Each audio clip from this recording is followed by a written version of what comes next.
Good morning, friends. You know, I read things in the Bible and it's theory. Now, theory and practice are very different. They used to say that theory and practice are the same in theory, but in practice they are not.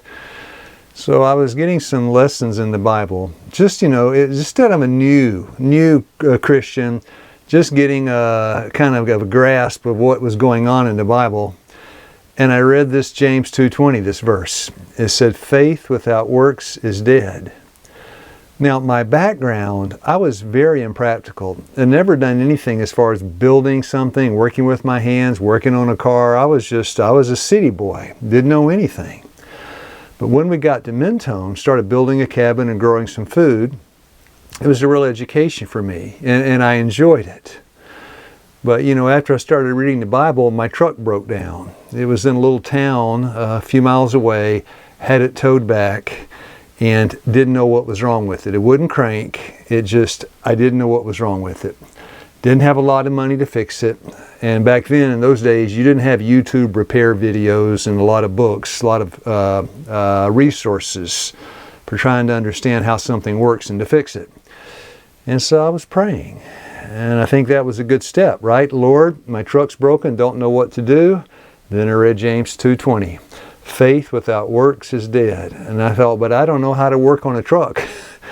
But that's not faith. It's not depending on what you can do. It's depending on what God can do. 2 Corinthians 3:5, my sufficiency is of God. I said, okay, Lord, I'm going to gather up my tools, what few I have, and I'm going to go up, walking by faith, to the truck and try to fix it. And I did. I got my tools together. I said, Lord, please help me, because I don't know anything about fixing a truck, but I'm going to walk by faith. I'm going to go.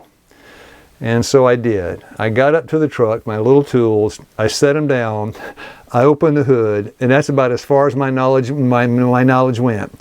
I popped the hood, opened it up, a little Dodge Ram 50 blue pickup truck, opened up the hood, and as I got the hood opened, my neighbor, who had almost never been to my house before, his name was Bo, drove up, got out of his truck, and he said, look, Lou, be careful. There are people around that are poisoning the dogs in the neighborhood. And I thought, what?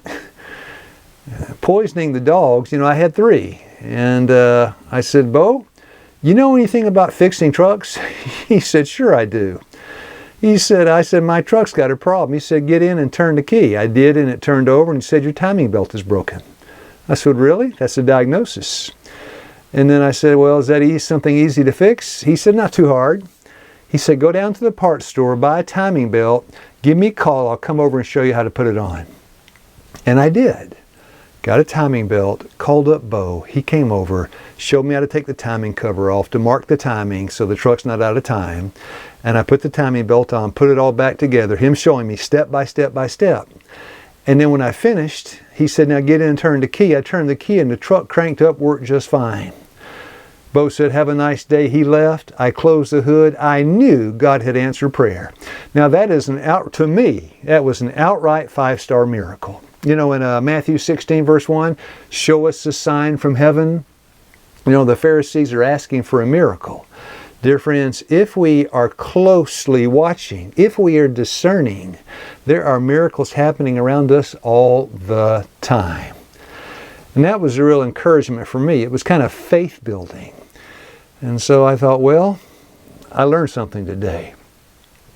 Faith without works is dead.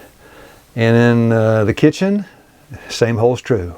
The garden, the same holds true. In our life, everyday life, the same holds true. When we're faced with a challenge and a problem, we have a choice. Either we let the circumstances master us, or we master the circumstances. Because if you don't master the circumstances, your circumstances will master you. The Lord has given us free will. He's given us a measure of faith, and He's given us an invitation to work. And so faith without works is dead. My dear friends, may the Lord bless you and give you a good day today. And if you have some challenges in your life, well, first pray, and then get up, go to work.